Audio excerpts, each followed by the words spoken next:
드디어 모세가요, 억지로지만 하나님 말씀 붙잡고 미디안을 떠나서 애굽을 향해서 가게 됩니다. 여기 20절에 그 모습을 그려놨는데, 모세가 그의 아내와 아들들을 나귀에 태우고 애굽으로 돌아가는데 모세가 하나님의 지팡이를 손에 잡았더라.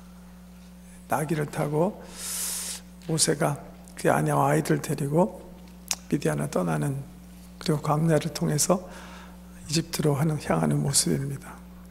저는 이 모습을 이렇게 상상해 보면 세르반다스가 쓴 돈키호테가 생각이 납니다. 돈키호테 기억나세요? 우리 초등학교 교과서에 줄거리가 소개되어 있는 그런 유명한 소설인데요, 한 시골 귀족이 기사도에 관한 책을 열심히 읽어요. 그러다가 환상에 빠지는 거예요. 내가 바로 그 기사다. 그래가지고서는 중세 그 기사의 복장과 칼, 투구 이런 것들을 쓰고 말을 타고 광야를 달리면서 기사가 마땅히 이루어야 할 정의 구현을 위해서 이렇게 막 헌신하면서 이 마을 저 마을 막 환각 속의 삶을 사는 그런 모습인데요, 참 이 모세가 지금 가지고 떠나는 사명이라는 게 정말 이게 세상 사람의 시각에서 보면 있을 수 없는 일입니다. 지금 80세 난 노인, 양치기 하던 노인이 대이집트 문명, 엄청난 문명이거든요. 피라미드를 지을 수 있는 그런 문명이고, 그 바로를 사람들이 하나님을 생각하는 그런 문화예요. 그런 문화와 대적하기 위해서 나귀를 타고 80세의 광야를 건너간다는 게, 이게 정말 돈키호테 같은 얘기다, 그렇게 볼 수가 있어요. 돈키호테는 오히려 마음속에요, 자기 자신에 대한 환상, 자기 자신을 믿는 어떤 그런 자신감이나 있었는데, 모세는 그렇지 않은 것 같아요. 오늘 이 모세의 심정이 어떤가는 오늘 읽어드린 본문 첫 두 절에 나와 있는 것 같아요. 한번 보세요. 18절에 모세가 어떻게 하고 떠나는가. 이드로를 방문하는데요, 장인에게 돌아가서 뭐라고 얘기해요? 내가 애굽에 있는 내 형제들에게 돌아가서 그들이 아직 살아있는지 알아보려 합니다. 그렇게 얘기해요. 예를 갖추고 장인에게 말을 하고 떠나긴 떠나는데, 이게 진실을 얘기한 거예요? 아니잖아요. 하나님께서 그를 만나주시고 그에게 사명 주셔갖고, 내가 이제 우리 백성을 구원하기 위해서 바로와 대결하고, 그리고 끝내는 우리 백성들 데리고 나와서 하나님 선교할 할 겁니다. 그런 비전 때문에 나 갑니다. 이렇게 얘기할 수 있었는데 모세가 그 얘기 못하는 거예요. 왜요? 내 생각에 미친놈이라고 그럴까 봐 그랬을 것 같아요. 지금 40년 동안, 아니 40년 동안 양치하다가 갑자기 무슨 내가 하나님 만났는데, 호렙산에 가서 만났는데, 내가 이제부터는 이거 하던 거 다 간두고 이제 바로에게 찾아가고 대결한 다음에 내 백성을 구하겠다. 자기가 생각하기에도 이건 말이 안 되는 거예요. 그러니까 그런 외로움이 있었던 것 같아요. 하나님께서는 자기에게 호렙에서 나타나서 말씀하셨지만, 자기 스스로도 자기 믿어주지 않고, 자기가 다른 사람에게 얘기하더라도 다른 사람이 자기 믿지 않을 것이다 하는 외로움이 모세의 마음속에 있었던 것 같고요. 그 다음에는요, 두려움도 있었던 것 같아요. 두려움. 누구에 대한 두려움? 19절에 보면 모세의 마음을 또 하나 엿볼 수 있는데, 보세요. 여호와께서 미디안에서 모세에게 이르시되 애굽으로 돌아가라. 내 목숨을 노리던 자가 다 죽었느니라. 그러니까 마음속 한구석엔 또, 이거 가자마자 이거 내가 개죽음 당하는 거 아니냐. 왜? 바로가 자기 죽이려고 벌써 체포명령, 사형명령 내린 거예요. 이놈이 이스라엘 놈 이거 살려가지고서는 이 왕자 대접해주더니 우리 반역해가지고서는 애굽 사람을 쳐 죽였잖아요. 그게 탄로가 났잖아요. 그 애굽으로 애굽으로 돌아가야 되니까 마음속에 그거에 대한 근심도 있는 거예요. 가자마자 이거 애굽한테 잡혀서 이거 바로한테 잡혀갖고 생죽음 당하는 거 아닌가. 근데 하나님께서 나타나셔서 그 두려워하는 마음을 위로하시는 거예요. 근데 하나님께서 정말 이 모세에게 나타나셔서 말씀하신 것 가운데, 제가 생각하기에 그 다음에 보면 이 모세의 마음을 더 좀 이렇게 무겁게 하는 것도 있었던 것 같아요. 연이어서 뭐라고 얘기하셨냐면 21절에 보면 여호와께서 모세에게 이르시되 내가 애굽으로 돌아가거든 내가 내 손에 준 이적을 바로 앞에 다 행하라. 그러나 내가 그의 마음을 완악하게 한즉 그가 백성을 보내주지 아니하리니. 이렇게 얘기하세요. 이건 또 무슨 말씀입니까?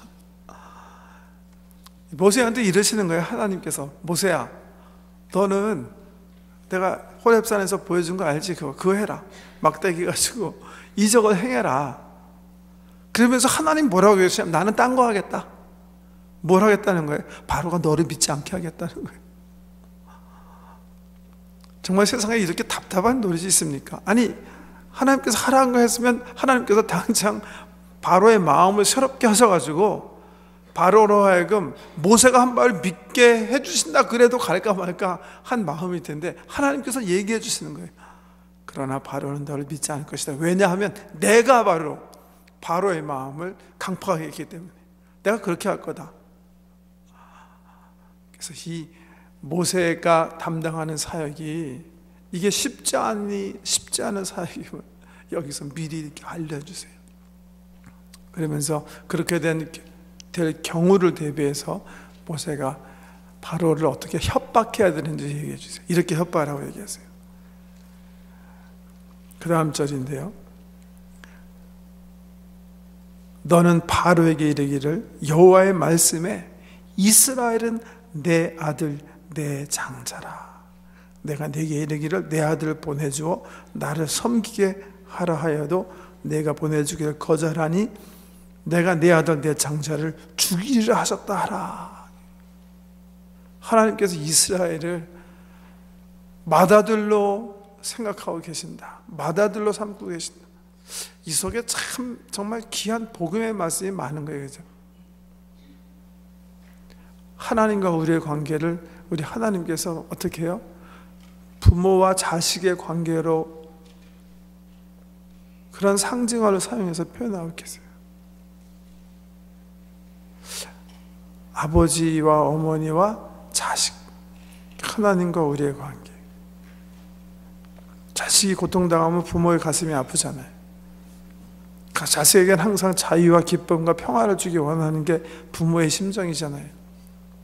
근데 우리 하나님께서 우리 인생들을 향해서 그런 부모의 심장으로, 그런 부모의 관계를 맺고 계신다 이렇게 표현하십니다. 이스라엘이 장자니까 이방인들은 장자는 아닐지 모르지만 그래도 또 하나님의 자녀잖아요.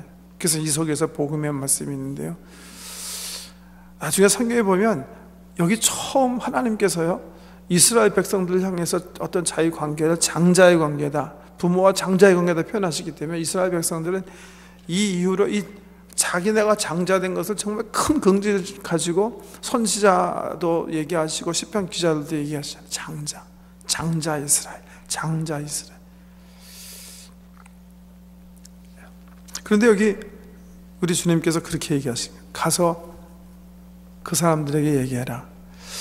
이스라엘이 내가 마음에 둔 장자이기 때문에 장자된 이스라엘이 나를 예배해야 되는데 바로 내가 나를 예배할 이스라엘을 너에게 예배할게, 너를 섬기게 하기 때문에 만약에 지금이라도 내보내서 나를 섬기지 않고 그들 내보내지 않으면 너의 장자를 내가 죽이겠다고 그렇게 엿박게라 그렇게 말씀하시는 거예요.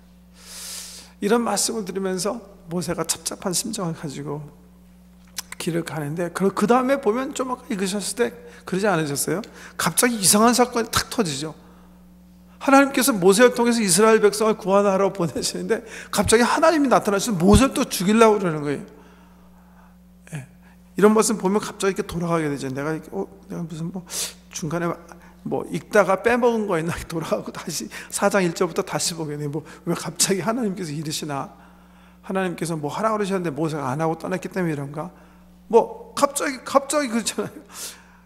하나님께서 말씀하셨는데 24절 갑자기 보면 이렇게 얘기하세요. 모세가 길을 가다가 숙소에 있을 때에 여호와께서 그를 만나서 그를 죽이려 하신지라. 이게 무슨 얘기냐 이거죠. 갑자기 그 다음 사건도 이해하기 참 힘든 거예요. 그 아내 시보라가 돌칼을 가져다가 그의 아들의 포피를 베어 그의 발에 갖다 대며 이르되 당신은 참으로 내게 피난편이로다 하니 여호와께서 그를 도와주시니라.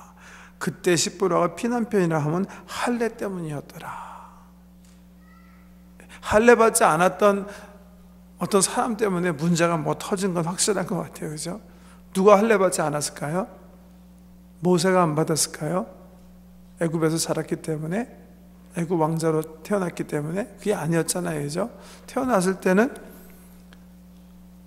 모세의 부모가 3개월 동안 그를 숨겨서 키웠다고 그랬잖아요. 울음소리가 클 때까지. 그런데 할례를 언제 받죠? 이스라엘 아이가 남자가 나면 8일 만에 받는 거예요. 그러니까 모세는 할례를 틀림없이 받았어요. 하나님께서 모세가 할례 받지 않았는데 하나님의 백성, 성회로 걸어갔기 때문에 모세를 죽이려고 하신 것 같지는 않아요. 언약 백성이 아니기 때문에. 누구 때문에 그런 거예요? 나오죠, 여기. 누가 할례 받지 않았어요? 모세의 아이들이 할례 받지 않았어요. 왜요? 이 아이들은 모세와 누구 사이? 미디안 사람인 먼 아브라함의 조상이긴 하지만 참 이스라엘이 할 수 없는 이삭의 조상, 이삭의 피가 아니야. 이삭을 조상으로 삼지 못한 이 미디안 사람과 사이에서 나는. 그러니까 아마 십보라는 이 할례 중요성을 인식하지 못했을 거예요. 그래서 아들이 태어났지만, 오래전에 태어났지만 할례 받지 않았던 거예요. 그러니까 하나님께서 이렇게 모세를 죽이려고 하셨다, 이렇게 성경에 나와 있는데, 그래서 학자들은 정말 하나님께서 모세를 죽이려 하셨다는 말씀인가, 아니면 모세의 아들을 죽이려고 하셨다는 말씀인가 굉장히 궁금해하면서 아마 아들이 아니었겠는가 그렇게 말하는 그런 학자들도 있는데요. 그게 아니면 모세가 아들을 할례하지 않았는데 그와 함께 거룩한 일을 하기 위해서 성회 이스라엘 백성을 향해서 가는 것을 하나님께서 못마땅히 여기시고 모세를 치시려고 하셨다, 그렇게 볼 수가 있죠. 좀 더 부드럽게 해석을 하면 모세가 아이를 할례할 수 있도록 하기 위해서 하나님께서 나타나셔서 그를 try to kill, 위협하셨다, 그렇게 해석할 수가 있는 말입니다. 참 이 할례의 중요성을 여기서 갑자기 이렇게 얘기하는데요. 십보라가 그 할례의 중요성을 알지 못한 이방인이었기 때문에 아이들을 할례하지 않아서 여기서 큰 그 공경을 처하는 그런 모습인데요. 근데 참 이 여러 가지 여기에 대한 어떤 그 성경학자들의 논문이 여기서 나와요. 근데 재밌는 것 중에 하나는 이때부터 시작해서 십보라와 가족 아이들의 이야기가 나오질 않아요. 근데 다시 등장하거든요. 어디서 등장하냐면 한번 볼까요? 출애굽기 18장에 다시 나오는데 보세요.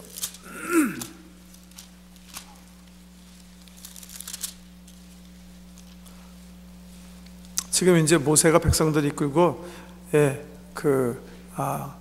애굽을 출발해서 홍해를 건너고 르비딤을 거쳐갖고 시내산, 이제 미디안 시내산에 이르게 돼요. 그때 미디안 이사장인 장인이 이드로가 이제 출연하는데요. 18장에 보세요.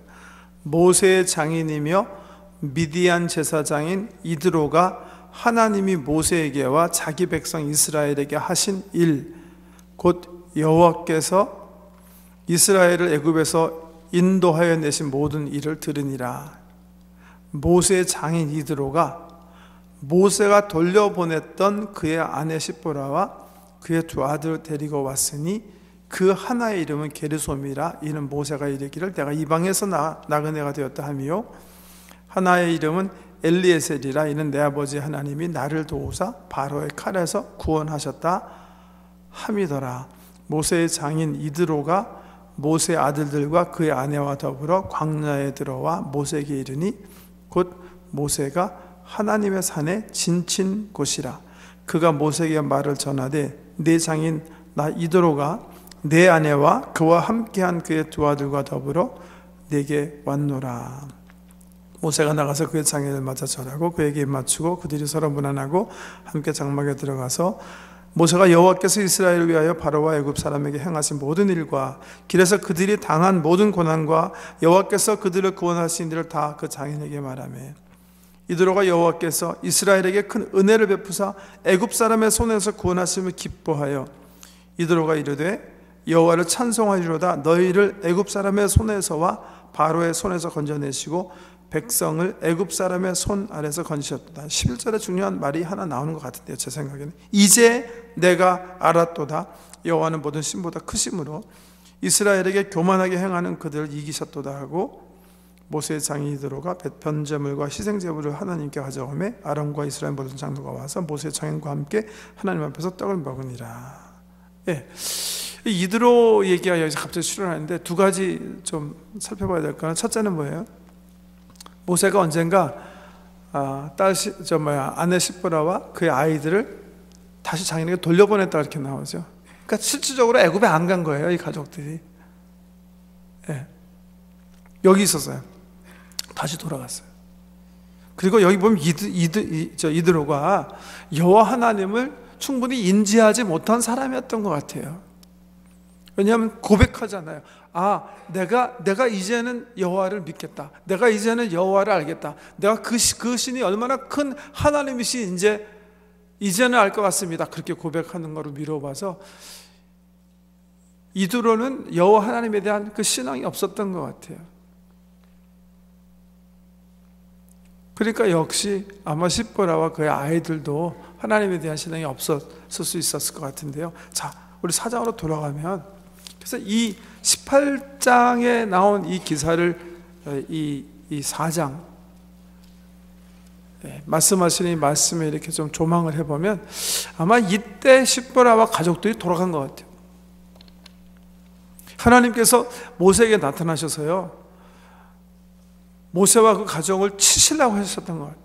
그것 때문에 시브라는 모세가 지금 왜 애굽으로 향하고 있는지, 자기는 모세와 말만 믿고 오래전 40년 전 떨어진 아론과 그 형제들을, 누이 미리암 등등 그 식솔들을 만나러 가는 줄 알았는데 그게 아니다라는 걸 깨달았던 것 같아요.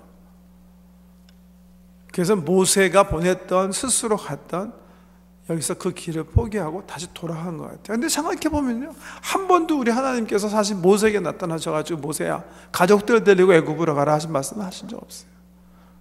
네가 가라 그러죠. 네가 가라.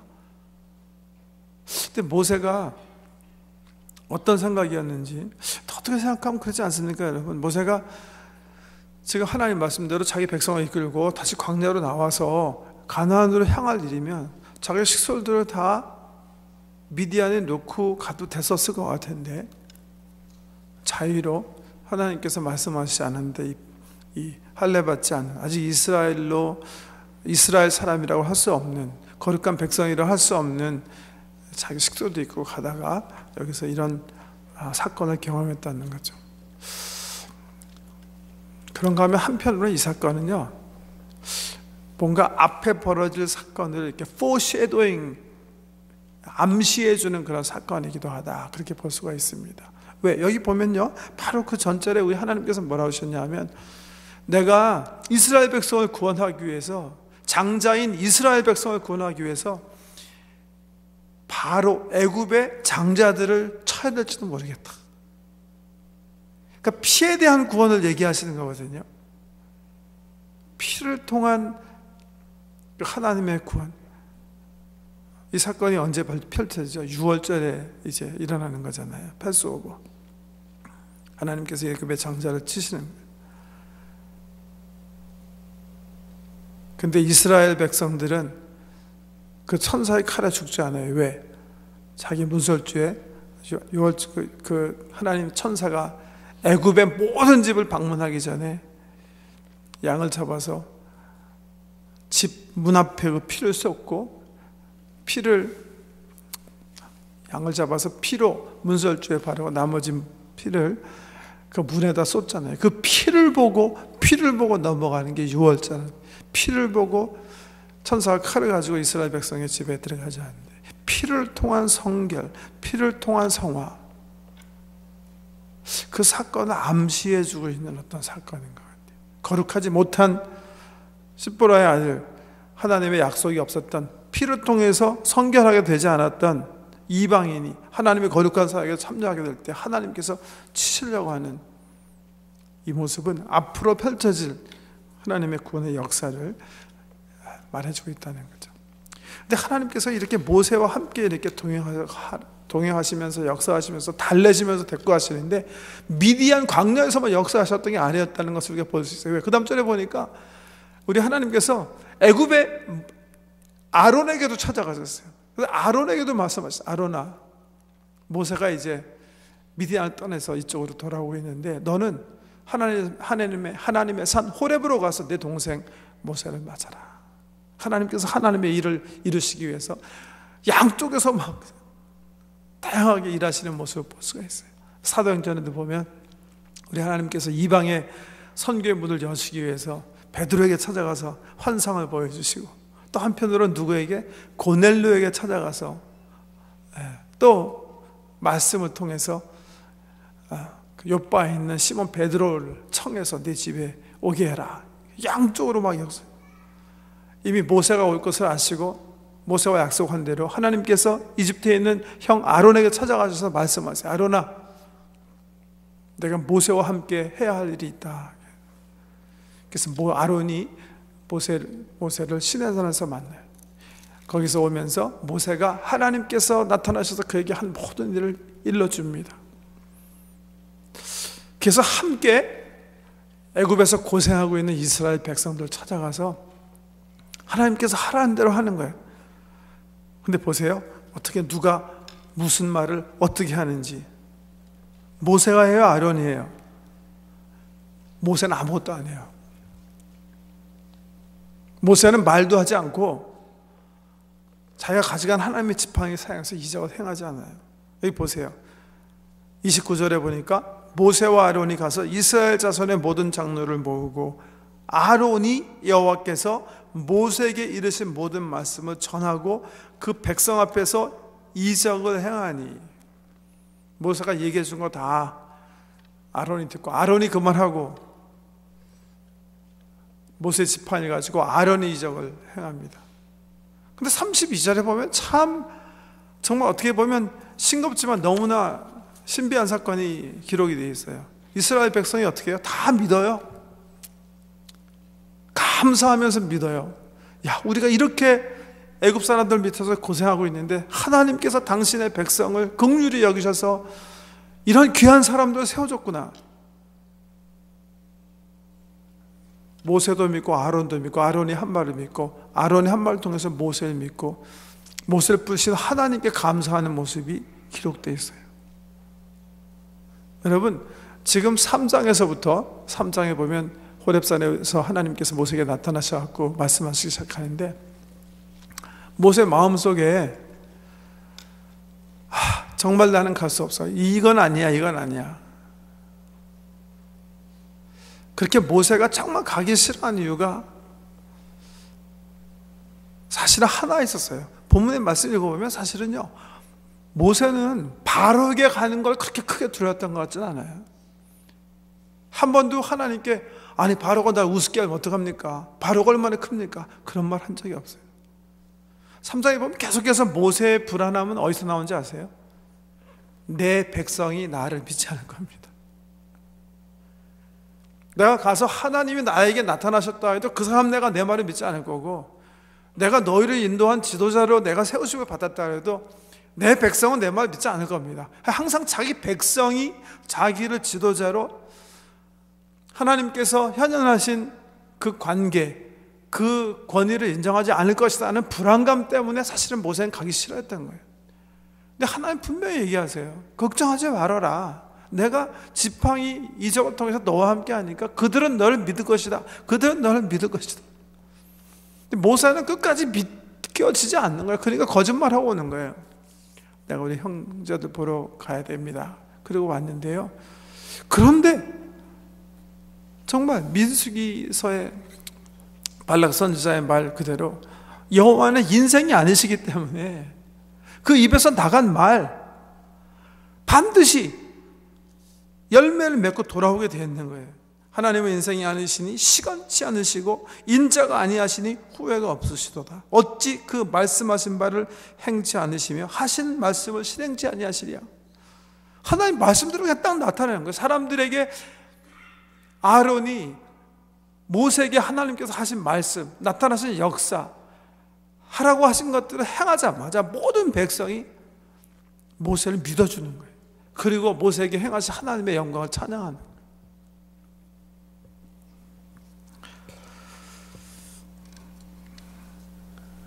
그런데 거기까지는 되게 좋았는데 그 다음 장 5장에 넘어가면 오늘 본문이 5장 20절까지인데요.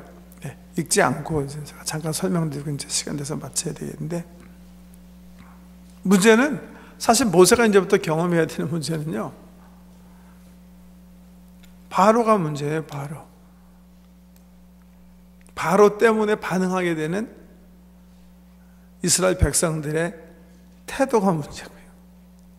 근데 바로의 반응에 대해서는 우리 하나님께서 얘기하셨어요. 뭐라고 얘기하셨죠? 오기 전에 2번에 걸쳐서 말씀하셨어요. 백성들은 너를 믿겠지만 바로는 너를 믿지 않을 것이다. 내가 그 앞에서 이적을 행할 것이지만 바로는 쉽게 너의 백성을 가게 하지 않을 것이다. 왜냐하면 내가 그의 마음을 강팍하게 했기 때문에. 근데 주님의 말씀은 말씀하신 대로 이루어지는 거예요. 이스라엘 백성은 너를 믿을 것이다 했으니까 믿는 거예요. 내가 바로의 마음을 강팍하게 했기 때문에 그는 너를 신뢰하지 않고 금방 내 백성을 내주지 않을 것이다 하신 말씀 그대로 나타나기 시작하는 거예요. 모세와 아론이요, 바로를 찾아가는 거예요. 찾아가고 하나님께서 하신 말씀 그대로 전해요. 이스라엘 백성을 사흘길 광야로 가서 하나님을 섬기하십시오. 하나님께서 예배받기 원하십니다. 이스라엘 백성이 하나님을 섬기기 원합니다. 그렇게 하십시오. 그랬더니 바로가 그걸 듣고 뭐라고? 누가 그랬다고? 여호와가 누구냐? 내가 모르는 사람이 나한테 갑자기 와서 내 노예들 내보내라면 내가 내보내서 시키냐? 이놈들이 보니까 이게 배가 부르니까 이게 게으름을 피려는 수작이구나 해가지고 바로가 지혜를 짜내서 어떻게 해요? 노역을 강화시키는 거예요. 지금까지는 지푸라기를 줘서 사람들로 하여금 벽돌을 만들게 했는데 지푸라기 주지 않고 다 걷어버려요. 그리고 명령을 내려가지고선 지푸라기 너희가 구해가지고 똑같은 숫자의 벽돌을 구워 나에게 바치라. 그러니까 하나님께서 개입하셔서 모세를 통해서 역사하시고 바로에게 나타나셨기 때문에 오히려 이스라엘 백성들이 공경에 처하게 되었어요. 제대로 그 수량을 생산해내지 못하니까 애국 군대가 그 감독을 맡겼던 이스라엘 사람들을 때립니다. 이스라엘 감독 맡은 포맨들이 가고 바로에게 컴플레인해요. 아니 집을 주지도 않고 어떻게 더 많은 양의 벽돌을 생산하려고 하십니까? 그때 바로가 그 이유를 얘기해 주는 거죠. 참말 말 듣고 내 대로 해라. 내가 보니까 모세와 아론이 얘기한 말을 미루어 봐서 너희가 게으름 피고 너무 삶이 편했기 때문에 그런 어리석은 일을 하려고 하는 것이 분명하다. 그래서 결국 누구와 누구를 이스라엘 내의 공동체 분열을 가져오게 한다. 그래서 이스라엘 백성들이 더 많이 얻게 된 노역, 이 애굽 사람들의 더 심한 압제를 경험함에 따라 모세에게 가서 이제 불평불만을 터뜨리는, 왜 네가 나타나가지고서는 우리로 하여금 더 힘들게 만들었느냐. 이스라엘의 내분을 경험하는 얘기가 나와 있고 그거에 대한 반응하는 얘기가 다음 본문에 우리에게 주어주시는 말씀입니다. 말씀 하나 드리고 마치려고 하는데요. 우리 초대교회 성도들의 그 무덤이 발견됐는데요. 2세기 성도님들 무덤에 카타콤이죠. 카타콤. 로마 우리 초대교회가 로마 제국의 핍박을 1세기, 2세기, 3세기, 4세기 초엽까지 엄청나게 받았는데, 그래갖고 우리 교회가 다 지하로 들어갔어요.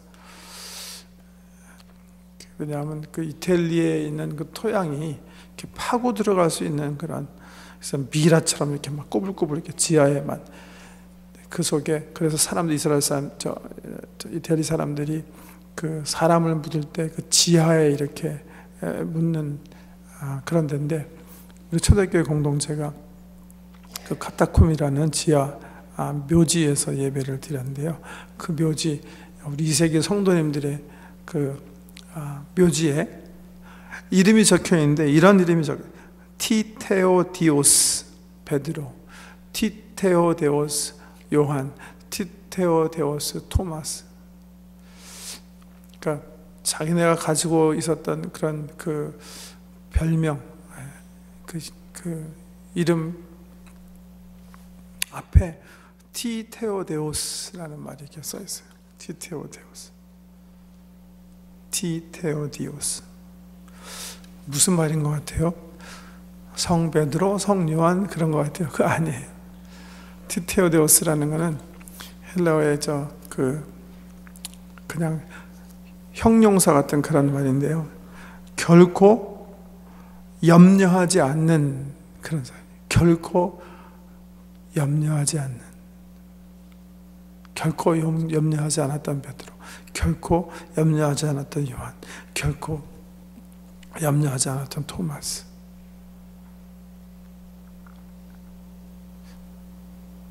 하나님을 믿음으로, 하나님의 약속을 믿음으로. 비록 세상 사람이 볼 때는 돈키호테 같은 모습일지 몰라요.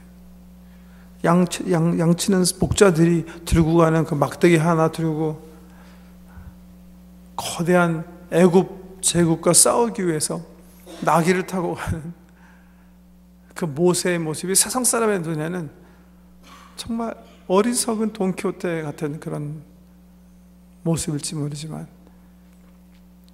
그 손에 있는 지팡이는 성경에 얘기한 대로 하나님의 지팡이. 우리가 가지고 있는 말씀, 그 언약의 약속들은 하나님의 입에서 나온 그런 말씀들. 세상 사람들이 볼 때 웃을지 모르지만 그 말씀이 우리 손에 있기 때문에, 하나님이 우리와 함께 하시기 때문에 아무것도 염려하지 않고 하나님과 함께 일하며 하나님의 역사를 이뤄나가는 그런 멋진 하나님의 성도 되시길 주의 이름으로 축복합니다. 기도하십시다. 모세 신앙의 선배를 통해서 우리가 어떤 자세로 어떤 일들을 주님과 함께 해야 하는지 분별할 수 있도록 은혜 베풀어 주시기 원합니다. 세상 사람 눈에는 어리석어 보일지 모르지만 우리 손에 하나님의 말씀, 하나님의 지팡이이기 때문에 몸집만 커다란 정말 골리앗 같은 이집트 그 사탄의 세력들과 넉넉히 싸워 이길 수 있으면 믿게 하시고 두려움 없이 주님을 섬기는 모든 성도 되도록 은혜 베풀어 주시옵소서. 예수님 이름으로 기도드립니다.